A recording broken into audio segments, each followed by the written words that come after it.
Salut à toi, aujourd'hui on va voir ensemble le tableau de bord de l'autocar. Start and stop. Le bouton pour monter le pare-soleil ou descendre le pare-soleil du côté chauffeur. Le bouton pour monter le pare-soleil ou descendre le pare-soleil du côté guide.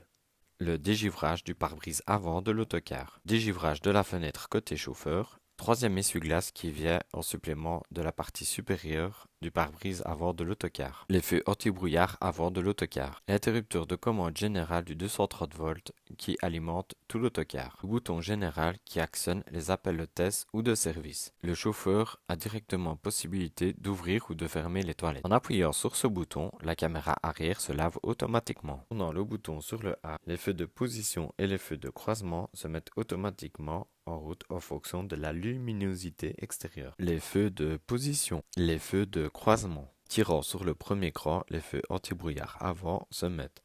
En tirant sur le deuxième cran, les feux anti-brouillard arrière se mettent en route. Prise 12 volts ou bien allume-cigare. Ce bouton est un vœu particulier. C'est l'alerte de franchissement involontaire de ligne. Il vous maintient sur le droit chemin au cours de vos longs trajets. Lorsque vous roulez sur une ligne blanche sans avoir actionné vos clignotants, un signal sonore vous en avertit immédiatement, ce qui vous permet de rectifier la trajectoire et de poursuivre votre route en toute sécurité. Ce bouton, c'est l'ESP, c'est le contrôle électronique de la trajectoire, qui permet en agissant sur les freins et les couples d'éviter les sorties de route. En actionnant ce bouton, on relève l'essieu arrière. À quoi sert-il? Il permet de limiter le frottement sur la route, lorsque par exemple la route est enneigée ou verglacée. Pour le démarrage du véhicule en côte, il est beaucoup plus facile une fois actionné. Une fois ce bouton actionné, il permet de connecter un ordinateur portable avec une prise VGA. Celui-ci retransmet automatiquement ce que vous voyez sur l'écran de votre PC sur le moniteur de cet autocar. L'active brake est désactivé.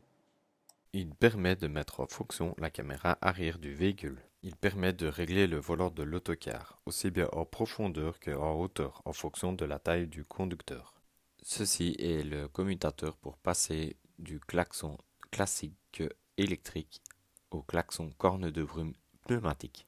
En règle générale, ce bouton, les conducteurs le connaissent très bien. Il permet d'actionner la machine à café. Ici, c'est la commande de rétroviseur. Dans ce cas-ci, c'est pour régler le rétroviseur côté chauffeur. Ici, c'est pour régler le rétroviseur côté guide. Ici, c'est la commande qui permet de rabattre simultanément les deux rétroviseurs de façon électrique. Une fois que le chauffeur a réglé ses rétroviseurs correctement, il vient se remettre sur la position neutre afin de ne plus modifier ses réglages.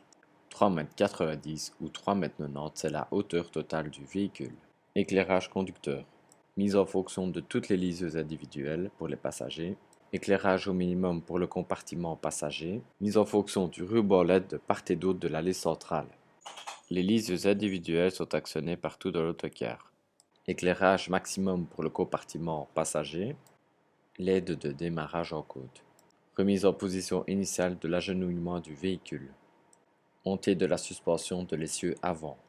Montée de la suspension de l'essieu arrière.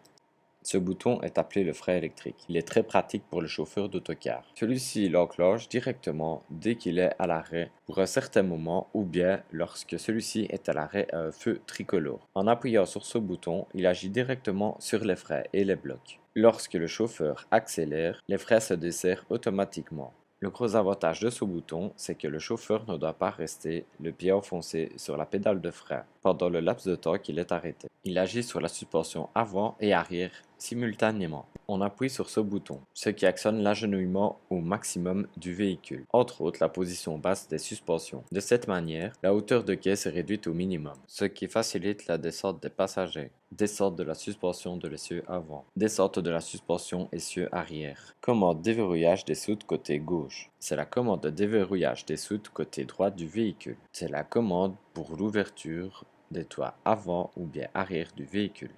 Ce commodo est en fait le changement de vitesse de l'autocar. Il a deux positions, soit en manuel ou bien de mettre la boîte en automatique, en full automatique exactement, ce qui permet au conducteur de bien se concentrer sur la route. Voici le commodo de la boîte de vitesse. Pour mettre la première ou une vitesse, il faut mettre le commutateur sur D, sur Drive. Une fois que l'autocar est à l'arrêt, on peut passer au neutre, donc au point mort sur votre voiture. Et lorsque l'on veut mettre une vitesse pour la marche arrière, on appuie sur le R, reverse. Donc là, c'est la position la plus basse avec le commodo. Alors la flèche en rouge permet d'actionner le ralentisseur secondaire, c'est-à-dire le Voigt. Le Voigt a beaucoup d'avantages pour une entreprise. Il permet d'économiser des plaquettes de frein, des disques de frein. Mais le Voigt a beaucoup d'avantages pour le conducteur, car celui-ci l'aide vraiment beaucoup dans le freinage. Le frein de parking est actionné ou le frein à main.